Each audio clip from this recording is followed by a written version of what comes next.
Mark Douglas की book trading in the zone में आप सभी का स्वागत है। बाजार पर पूरे विश्वास, अनुशासन और जीत की मंशा से महारत पाएं। अध्याय 1, सफलता का मार्ग। क्या किसी को याद है बुनियादी विश्लेषण फंडामेंटल एनालिसिस को ट्रेडिंग फैसले लेने का एकमात्र उचित या सही तरीका कब माना गया था? जब मैंने वर्ष 1978 में ट्रेडिंग आरंभ की थी, तब केवल मुट्ठीभर ट्रेडर ही तकनीकी विश्लेषण किया करते थे, जिन्हें शेष बाजार समुदाय किसी सनकी की तरह बताता था। आज विश्वास करना मुश्किल है कि अभी कुछ ही समय पहले तक वॉल स्ट्रीट और ज़्यादा बड़े फंड व वित्तीय संस्थान तकनीकी विश्लेषण टेक्निकल एनालिसिस को किसी तरह की बाजीगरी मानते थे। अब जाहिर है सत्य इससे बिल्कुल उलट है। लगभग सभी अनुभवी ट्रेडर अपनी ट्रेडिंग रणनीति बनाने के लिए किसी न किसी तरह के तकनीकी विश्लेषण का उपयोग करते हैं। अकादमिक समुदाय के कुछ छोटे व छिटपुट समूहों के अलावा विशुद्ध बुनियादी विश्लेषण लगभग समाप्त हो गया है। नज़रिए में ऐसा नाटकीय बदलाव किस कारण आया है? मुझे पूरा विश्वास है कि इसमें किसी को हैरानी नहीं होगी कि इस सवाल का आसान सा जवाब है पैसा। बुनियादी नज़रिए से सख्त ट्रेडिंग फैसले लेने में आने वाली अनहद कठिनाइयाँ इस पद्धति द्वारा सतत धन कमाने को कठिन बना देती है।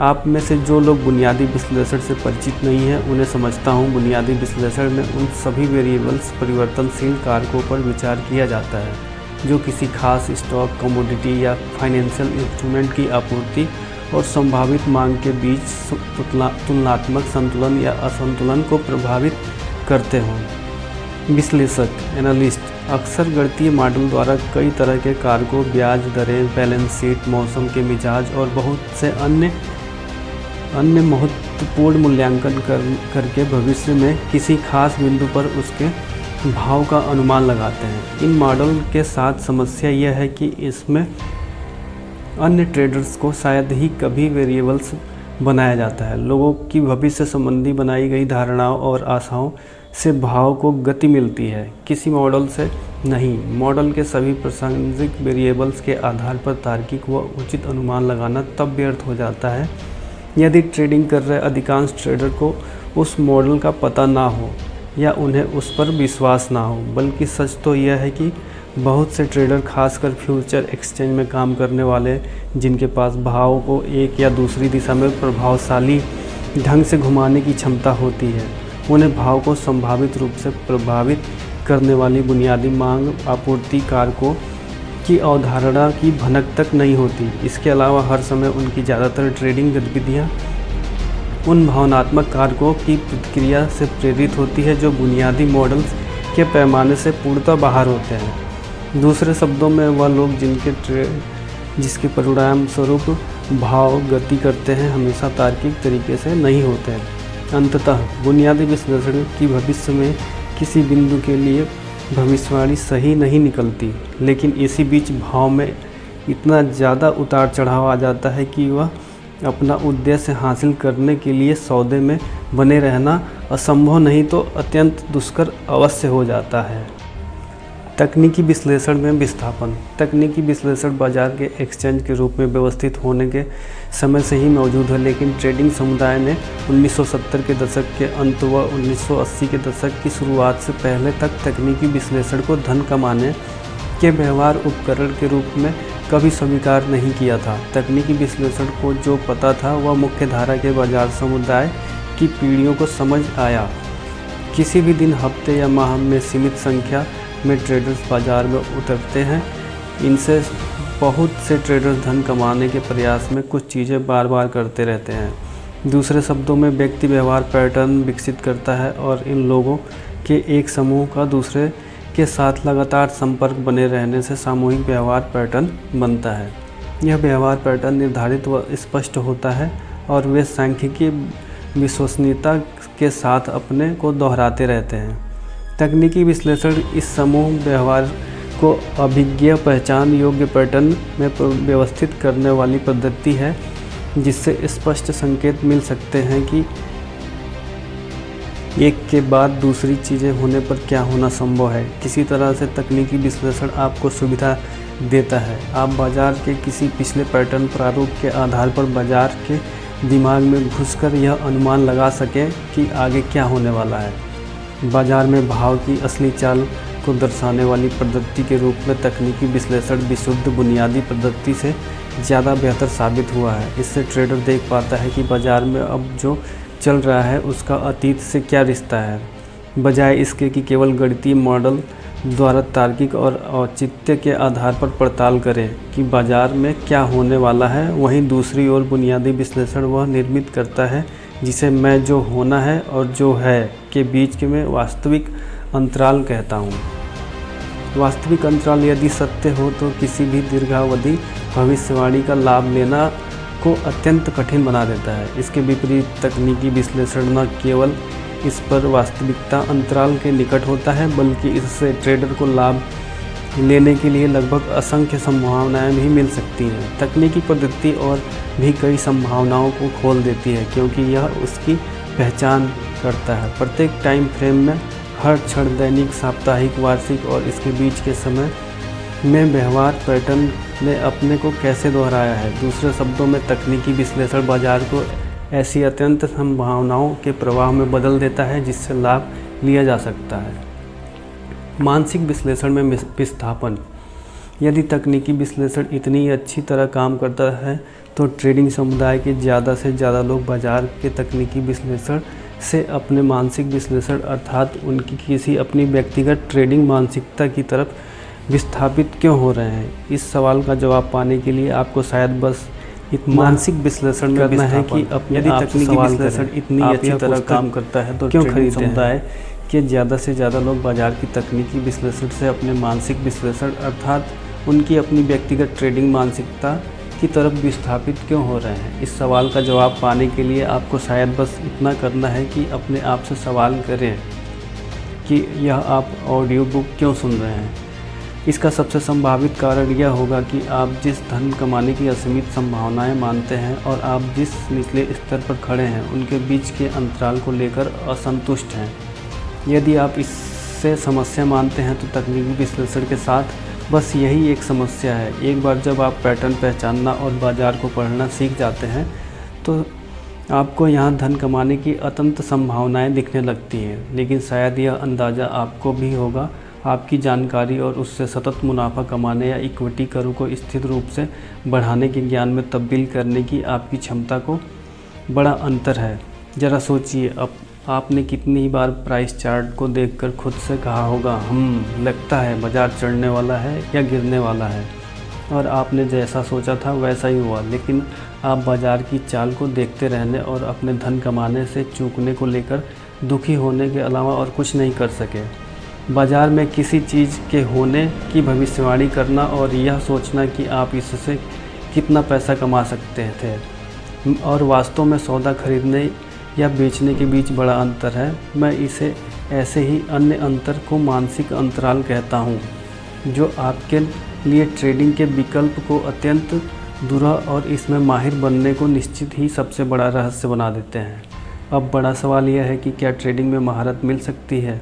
क्या यह संभव है ट्रेडिंग को भी उस सरलता और सहजता से किया जा सके जैसे आप बाज़ार में समुचित खरीद व बेच का सौदा करने के उलट बस बाज़ार को देखते हुए सफलता के बारे में सोच रहे हैं? इसका जवाब न केवल स्पष्ट हाँ है, बल्कि इस ऑडियो बुक को इस तरह से आपके सामने प्रस्तुत किया जा रहा है कि यह आपको आपके ट्रेडिंग की प्रकृति के बारे में बोध और समझ प्रदान कर सके। इससे यह होगा कि यह वस्तुतः इतना सरल, सहज और तनाव रहित हो जाएगा जैसे आप बस बाज़ार को देखते हुए ऐसा करने के बारे में सोच रहे हैं। यह बड़ा काम लगता है। आप में कुछ लोगों को तो यह असंभव भी लग रहा होगा, लेकिन ऐसा नहीं है। ऐसे में भी लोग वे हैं जो ट्रेडिंग की कला में माहिर बने और जिन्होंने उपलब्ध संभावनाओं व निचले स्तर के प्रदर्शन के बीच के अंतराल को पाट दिया है। लेकिन जैसा उम्मीद हो गई कि ऐसी विजेताओं की संख्या तुलनात्मक रूप से उन ट्रेडर्स से काफ़ी कम है जो विभिन्न स्तर की हताशा हुई। वे असीम असंतोष के साथ हैरान होते हैं कि ऐसी सतत सफलता क्यों हासिल नहीं कर सके जिसकी उन्हें अत्यंत अभिलाषा थी। बल्कि ट्रेडर्स के इन दो समूहों लगातार विजेता और शेष अन्य के बीच चांद व पृथ्वी जितना अंतर है। चांद और पृथ्वी दोनों ही ग्रह हैं और एक ही सौर व्यवस्था का हिस्सा हैं, तो इनमें कुछ समानताएं भी हैं, लेकिन और इनके स्वभाव और विशेषताओं में दिन व रात जितना अंतर है। इसी तर्ज पर ट्रेड करने वाला हर व्यक्ति अपने आप को ट्रेडर बताता है, लेकिन जब आप सतत सफल होने वाले मुट्ठी ट्रेडर के लक्षणों की इन अन्य ट्रेडर्स के लक्षणों से तुलना करेंगे तो पाएंगे कि इनके बीच दिन व रात जितना अंतर है। यदि ट्रेडर के चांद पर पहुंचने की सफलता पैमाना माना जाए तो हम कह सकते हैं कि चांद पर पहुंचना मुमकिन है। यह यात्रा बेहद मुश्किल और केवल कुछ ही लोग इसे कर पाते हैं। पृथ्वी पर मौजूद हमारे नज़रिए से चांद आमतौर पर केवल रात को दिखता है। यह इतना निकट लगता है मानो इसे हाथ बढ़ाकर छू सकते हों। ट्रेडिंग में सफल होना पर भी ऐसा ही लगता है। किसी भी दिन, हफ्ते या महीने में बाज़ार में बड़े पैमाने पर धन उपलब्ध रहता है। जिस किसी में क्षमता हो वो सौदा कर ले, क्योंकि बाज़ार लगता है गतिशील रहता है, तो यह धन भी लगातार प्रवाहित होता है। इससे सफलता की संभावना बढ़ जाती है तथा यह पहुंच के भीतर लगता है। मैंने यहाँ ट्रेडर्स के दो समूहों के बीच का अहम अंतर दिखाने के लिए लगता शब्द का इस्तेमाल किया है। वह लोग जिन्होंने सततता को बनाए रखना सीखा है या जिन्हें वह सुराग मिल गया है जिसे मैं सत्ता का द्वार कहता हूँ। यह धन उन्हीं की पहुँच में होता है, केवल वही इसे इच्छानुसार हासिल कर सकते हैं। मुझे यकीन है कुछ लोगों को यह बात हैरान करने वाली या अविश्वसनीय लग रही होगी, लेकिन यह सच है। इसकी कुछ सीमाएं हैं, लेकिन अधिकांश मामलों में यह धन ट्रेडर्स की झोली में इतनी सरलता व सहजता से जाता है, इसे देखकर ज़्यादातर लोग हैरान रह जाते हैं। हालांकि वह ट्रेडर्स जो अभी इन चुनिंदा समूह में शामिल नहीं हुए हैं, यह लगता उन्हीं शब्द के लिए है। उन्हें लगता भर है कि वे जैसी सतता और शीर्ष सफलता चाहते हैं वो उनके हाथ में है या उनकी मुट्ठी में है, बस इस बार फिसल जाती है या ओझल हो जाती है। इस समूह के लिए ट्रेडिंग में बस भावनात्मक कष्ट ही एकमात्र सतत वस्तु है। हाँ, निश्चित ही उन्हें कभी कभी खुशी के पल भी मिल जाते हैं, लेकिन यह कहने में अतिशयोक्ति नहीं कि अधिकांश मामले में वे अपने आप को भयभीत रूप से बेचैन, हताश, निराश, ठगा हुआ, पछताता महसूस करते हैं। तो इन दोनों ट्रेडर समूहों में कौन सी चीज़ अलग है? क्या यह बुद्धिमत्ता है? क्या सतत विजेता से सबसे अधिक प्रभावी योजना बनाते हैं? क्या वे ज़्यादा मेहनत करते हैं? क्या वे बेहतर विश्लेषक होते हैं? या क्या उनके पास अधिक बेहतर ट्रेडिंग व्यवस्था है? क्या उनके व्यक्तित्व में ऐसी नैसर्गिक व्यवस्था है कि वे ट्रेडिंग के अत्यधिक तनाव के बीच में भी सहज ही सौदे कर लेते हैं? यह सभी संभावनाएं अत्यंत तर्कपूर्ण लगती हैं, सिवाय तब जब आप यह देखते हैं कि ट्रेडिंग इतिहास में विफल रहने वाले ज़्यादातर लोग समाज के कुछ बेहद प्रभावशाली और सबसे सफल लोगों में से हैं। विफल रहने वालों के समूह में डॉक्टर, वकील, इंजीनियर, वैज्ञानिक, सीईओ, धनी, सेवानिवृत्त कर्मचारी और उद्यमियों की संख्या अधिक है। इसके अलावा इस उद्योग के सबसे अच्छे बाजार विश्लेषक में अधिकांश सबसे बुरे ट्रेडर होते हैं। बुद्धिमानी और बाजार विश्लेषण का निश्चित ही सफलता में योगदान होता है, लेकिन वे सतत विजेताओं को बाकी सबसे अलग बनाने वाले निर्णायक कारक नहीं हैं। यदि यह बुद्धिमत्ता या बेहतर विश्लेषण नहीं है तो और क्या है? इस कारोबार के कुछ सबसे अच्छे और सबसे खराब ट्रेडर्स के साथ काम करने और कुछ की सबसे खराब और कुछ ही सर्वोत्तम बनने में मदद के बाद मैं निशंक होकर कह सकता हूं कि ऐसे कुछ खास कारण हैं जिनसे कुछ सबसे शानदार ट्रेडर्स का प्रदर्शन से सबसे बेहतर रहता है।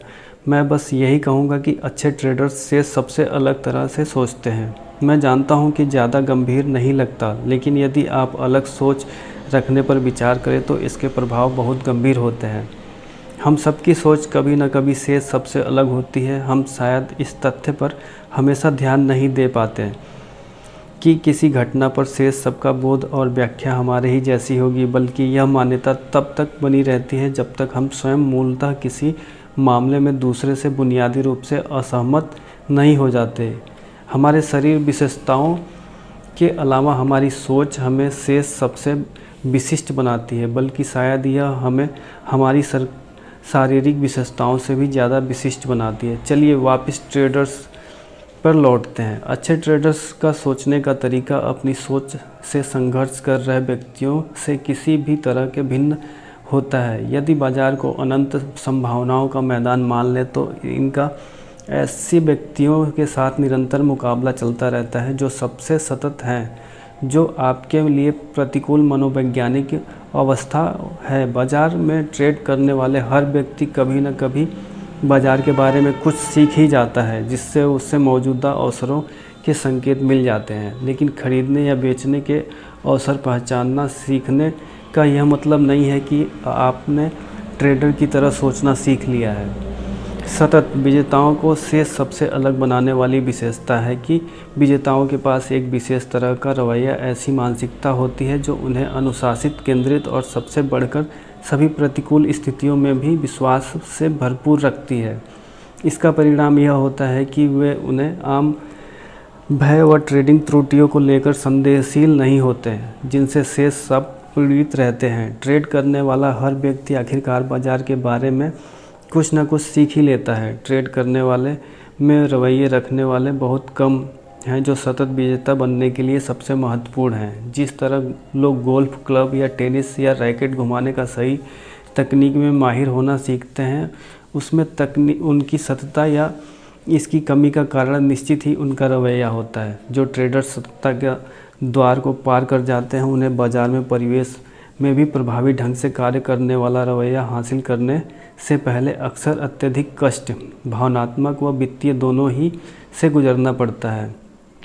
इनमें प्रायः वे विरल लोग अपवाद होते हैं जिनका जन्म ही सफल ट्रेडिंग परिवारों में हुआ है, या जिन्होंने अपना ट्रेडिंग करियर किसी ऐसे व्यक्ति के मार्गदर्शन में आरंभ किया है जो ट्रेडिंग के वास्तविक स्वभाव से परिचित थे। और इतना ही ज़रूरी है कि उन्हें यह पता है कि यह इसे कैसे सिखाना है। ट्रेडर्स में भावनात्मक कष्ट और वित्तीय नुकसान होना सामान्य क्यों है? इसका सरल जवाब यह है कि हम में से ज़्यादातर लोग सौभाग्यशाली नहीं होते हैं कि अपना ट्रेडिंग करियर उचित मार्गदर्शन में आरंभ कर सकें। हालांकि इसके और गहरे कारण भी हैं। मैंने बीते 17 वर्ष ट्रेडिंग के पीछे के मनोवैज्ञानिक गतिविज्ञान की पड़ताल में बिताए हैं, जिससे सफलता के सिद्धांत सिखाने वाली प्रभावी तकनीकी विकसित कर सकूं। मैंने पाया है कि ट्रेडिंग की सोच विरोधाभासों और अंतर्विरोधों से भरपूर है, जो सफल होना सीखने को बेहद मुश्किल बना देते हैं। बल्कि यदि मुझे ट्रेडिंग प्रकृति को एक शब्द में समझाना हो तो मैं विरोधाभास शब्द को चुनूंगा, या जो आम धारणा के लोगों की आम सोच के विपरीत हो।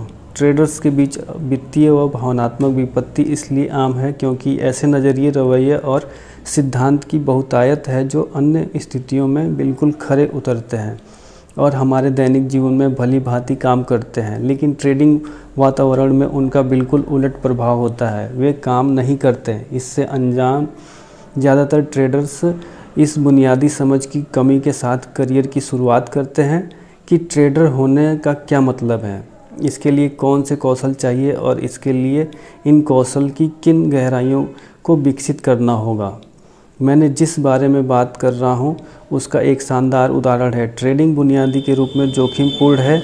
मेरी जानकारी में किसी भी ट्रेड में सफलता की गारंटी नहीं होती, इसलिए कुछ गलत होने या धन गंवाने की संभावनाएं हमेशा रहती हैं। तो क्या ट्रेड करते समय अपने को जोखिम की स्थिति में समझना चाहिए? भले ही यह सवाल पेचीदा लगता हो, लेकिन है नहीं। इस सवाल का स्पष्ट रूप से तार्किक जवाब हाँ है। यदि मैं कोई ऐसा काम कर रहा हूँ जिसमें जोखिम अंतर्निहित है तो निश्चित ही मैं जोखिम में हुई हूँ। यह किसी भी ट्रेडर के लिए पूर्णतः तार्किक सोच हो जाती है, बल्कि लगभग सभी ट्रेडर की सोच ऐसी नहीं होती। ज़्यादातर ट्रेडर जोखिम लेने में अपनी शान समझते हैं। समस्या यह है कि सोच सत्य भी है। निश्चित ही ट्रेड करते समय हर ट्रेड जोखिम ले रहा होता है, लेकिन इसका यह मतलब नहीं है कि नतीजे में आपको जोखिम ही मिलेगा। दूसरे शब्दों में, हर ट्रेड जोखिमपूर्ण है क्योंकि इसके परिणाम स्वरूप संभावनाशील है। इनकी कोई गारंटी नहीं है। लेकिन क्या ज़्यादातर ट्रेडर यकीन करते हैं कि ट्रेड करते हुए वास्तव में वे जोखिम ले रहे हैं? क्या वे सचमुच मानते हैं कि ट्रेड में कोई गारंटी नहीं है और इसमें हर तरह के परिणाम संभावित हैं? इसके अलावा क्या उन्हें यह संभावित परिस्थितियाँ पूरी तरह स्वीकार्य होती हैं? इसका जवाब भी स्पष्ट नहीं है। सफल ट्रेडर्स जोखिम के बारे में जो सोचते हैं, ज़्यादातर ट्रेडर्स को उनकी भनक तक नहीं होती है।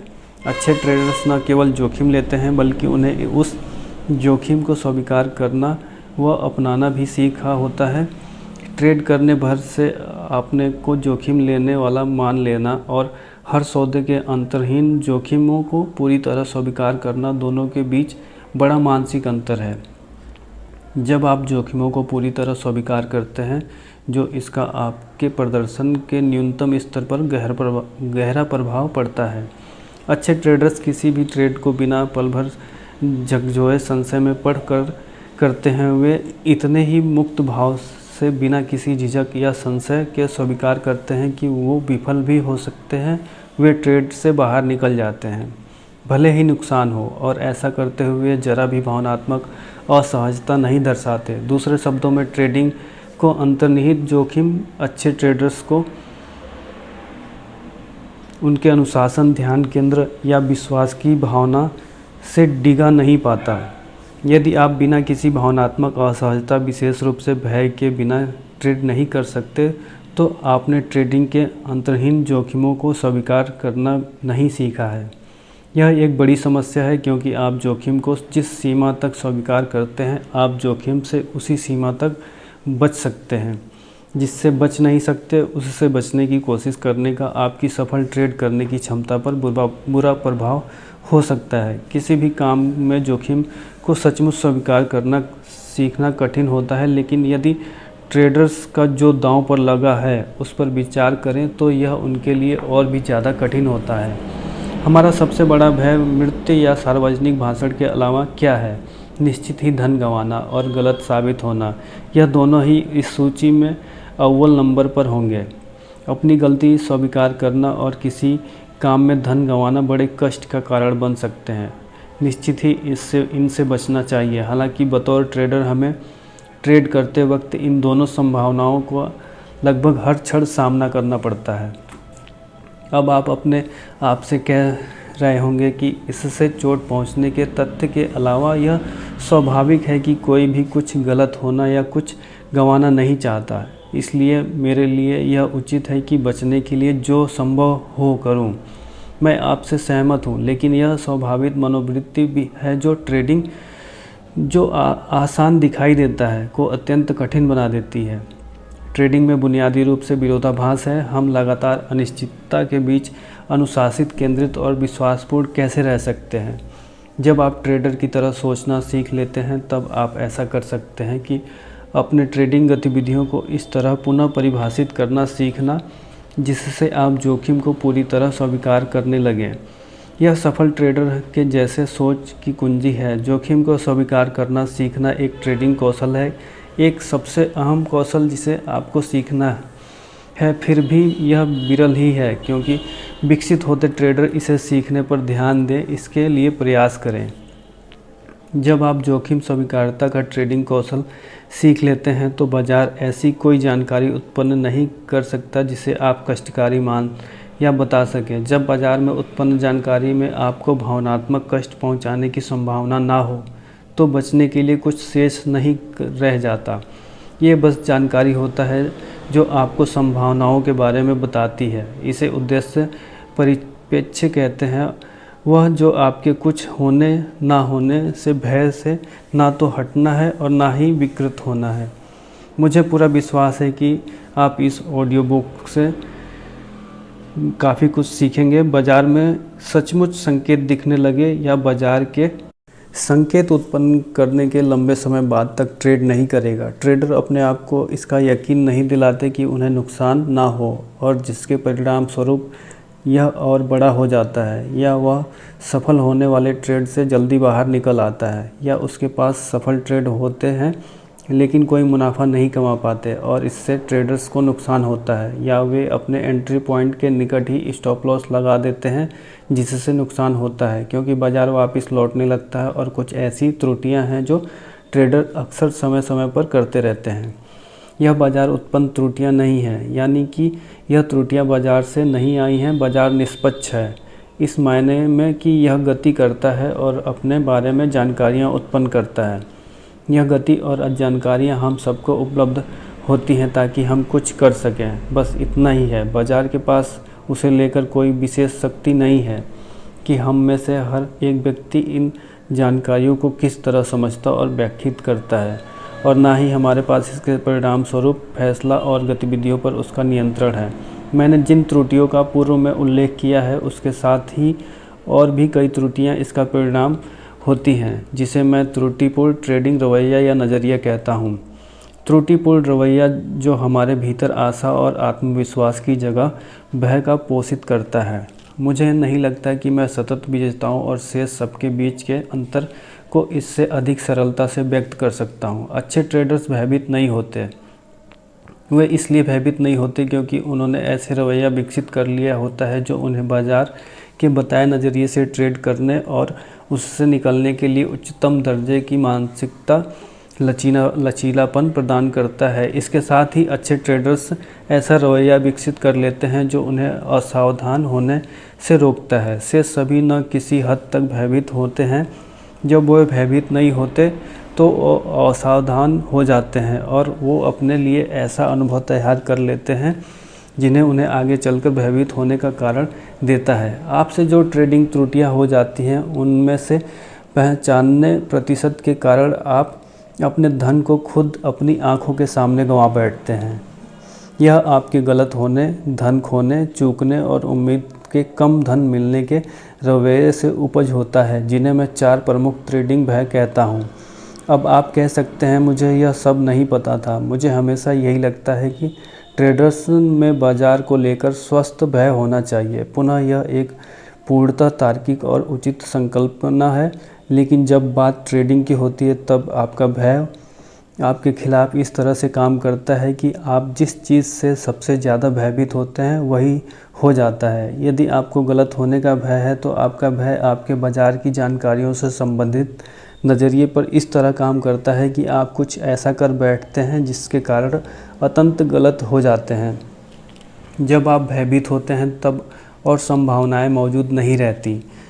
आप ना तो अन्य संभावनाओं पर विचार कर पाते हैं और यदि उन पर विचार कर भी लें तो भय के जकड़े होने के कारण उचित कदम नहीं उठा पाते। शारीरिक रूप से हम भय के कारण या तो जम जाते हैं या भाग निकलते हैं। मानसिक रूप से यह हमारा पूरा ध्यान उसी जगह केंद्रित कर देता है जिससे हम भयभीत हैं। इसका मतलब हुआ कि बाजार की अन्य संभावनाओं के कारण ही साथ अन्य उपलब्ध जानकारियों संबंधी विचार अवरुद्ध हो जाते हैं। आप बाजार के बारे में भी सीखी अन्य सभी तार्किक चीज़ों के बारे में तब तक नहीं सोच पाते जब तक वह घटना समाप्त ना हो जाए। इसके बाद आप सोचते हैं मुझे यह पता था, मैंने तब ऐसा क्यों नहीं सोचा, या मैं इस पर कोई कदम क्यों नहीं उठाया। यह मानना बेहद मुश्किल होता है कि इस सब समस्याओं का स्रोत हमारा अपना अनुचित रवैया है। यही भय को इतना ज़्यादा घातक बनाता है। हमारी ट्रेडिंग पर बुरा प्रभाव डालने वाले बहुत से विचार पैटर्न स्वाभाविक होते हैं जिनसे हम दुनिया को समझते और दिखते हैं। यह विचार पैटर्न की पैठ इतनी गहरी होती है कि हमें शायद ही कभी भान होता है कि हमारी ट्रेडिंग समस्याओं का स्रोत भीतर से हमारी मानसिक स्थिति से उत्पन्न है। निश्चित ही समस्या का स्रोत बाहर बाजार से होना मानना ज़्यादा स्वाभाविक है, क्योंकि इससे ऐसा लगता है कि हमारे कष्ट, हताशा और असंतोष के कारण बाजार है। जाहिर है यह अजीब धारणाएं और निश्चित ही ये ऐसी नहीं हैं जिनकी ज़्यादातर ट्रेडर्स परवाह करते हैं। इसके बावजूद आस्था, रवैया और नज़रिए के बीच के रिश्ते को समझना ट्रेडिंग की वैसी ही बुनियादी जैसी कि टेनिस में सर्विस करना सीखना या गोल्फ में क्लब का इस्तेमाल करना सीखना है। इससे दूसरी तरह से देखते हैं कि यदि आप लगातार अच्छे परिणाम चाहते हैं तो बाज़ार की जानकारियों को लेकर अपने नज़रिए को समझना और नियंत्रित करना ज़रूरी है। मैं यह इसलिए कह रहा हूं क्योंकि ट्रेडिंग में कुछ और भी हैं जो मेरे इस बयान के जितना सत्य हैं। आपको सफल ट्रेड करने के लिए अपने या बाज़ार के बारे में कुछ जानने की ज़रूरत नहीं है। जैसे बार बार अच्छा शॉट मारने के लिए आपको टेनिस रॉकेट या गोल्फ क्लब को सही तरह उपयोग करना सीखने की ज़रूरत नहीं है। मैंने जब पहली बार गोल्फ खेला तो पूरे गेम के दौरान मैंने कई बेहतरीन शॉट मारे, जबकि मैंने कभी कोई ख़ास तकनीकी नहीं सीखी थी। लेकिन फिर भी 18 होल्स में मेरा स्कोर 120 से अधिक था। जाहिर है आपने कुल स्कोर में सुधार करने के लिए मेरे लिए तकनीकी को सीखना जरूरी था। निश्चित ही ट्रेडिंग के लिए भी यही सही है। हमें सततता हासिल करने के लिए तकनीकी चाहिए, लेकिन कौन सी तकनीकी, यह वास्तव में प्रभावी ढंग से ट्रेड करना सीखने का सबसे पेचीदा पहलू है। यदि हम यह नहीं पता होगा कि या नहीं समझते होंगे कि हमारी धारणा और रवैया किस तरह बाजार के प्रति हमारे नज़रिए को प्रभावित करते हैं, तो यही लगेगा कि हमारी सततता में कमी का कारण बाजार का व्यवहार है, जिसके परिणाम स्वरूप यही सोच बनेगी कि नुकसान से बचने और सततता हासिल करने का सबसे अच्छा तरीका यही है कि बाजार के बारे में और अधिक सीखा जाए। यह तर्क एक जाल के जैसा है जिसमें लगभग सभी ट्रेडर कभी न कभी फंसते हैं, और यह ठीक भी है, लेकिन यह तरीका काम नहीं करता।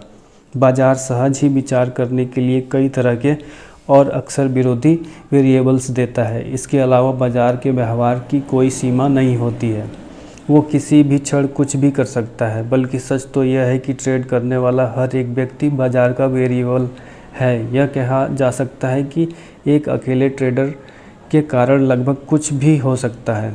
इसका मतलब यह है कि आप बाजार के व्यवहार के बारे में चाहें जितना सीख लें, आप भले ही कितने भी शानदार विश्लेषक बन जाएं, आप इतना कभी नहीं सीख सकते कि बाजार के हर उस संभावित तरीके का अनुमान लगा सकें जिससे आप गलत हो जाएं या धन गंवा सकते हैं।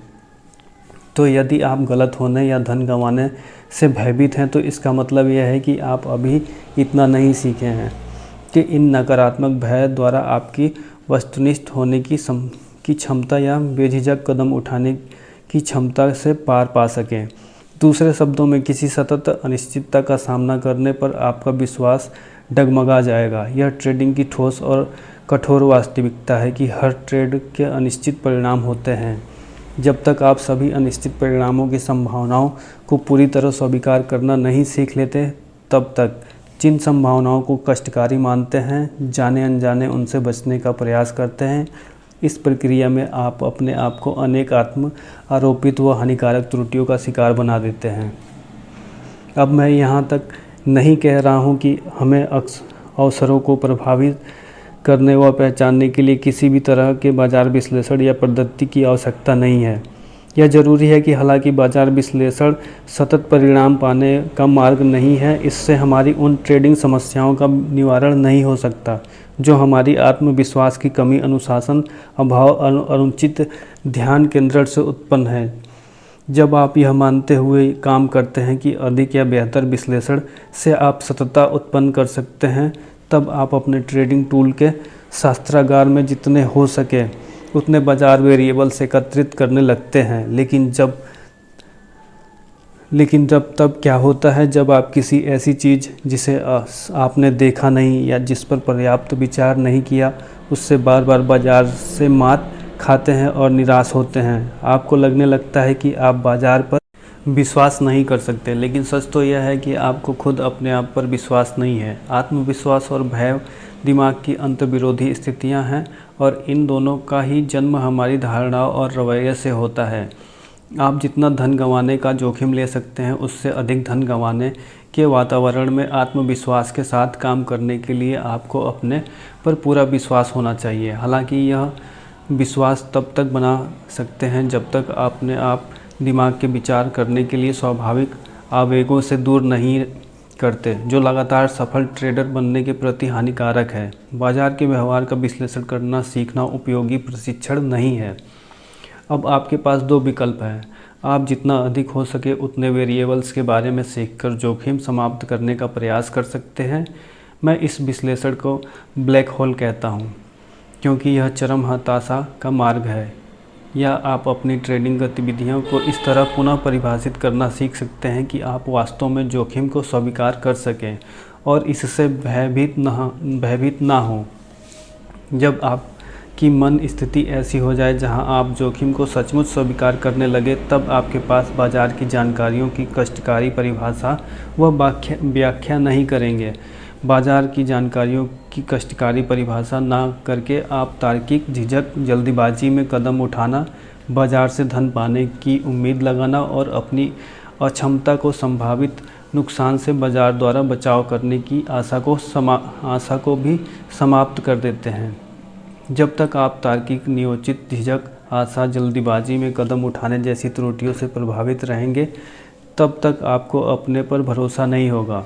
जब आपको अपने आप हमेशा वस्तुनिष्ठ रहने और अपने हित में कदम उठाने पर भरोसा नहीं होगा, तो सतत परिणाम हासिल करना लगभग असंभव है। जो चीज़ करना सबसे आसान लगता है, उससे काम को करना वस्तुतः सबसे खिंचाने वाला होता है। इसमें विडंबना यह है कि जब आपके पास उचित रवैया आता है, तब आपकी ट्रेडर्स मानसिकता बन जाती है और आप में सतत अनिश्चितताओं का सामना करने लायक भरोसा आता है। तब ट्रेडिंग करना उतना सहज व सरल बन जाता है जितना इसे शुरू करते वक्त आपने सोचा था। तो इसका समाधान क्या है?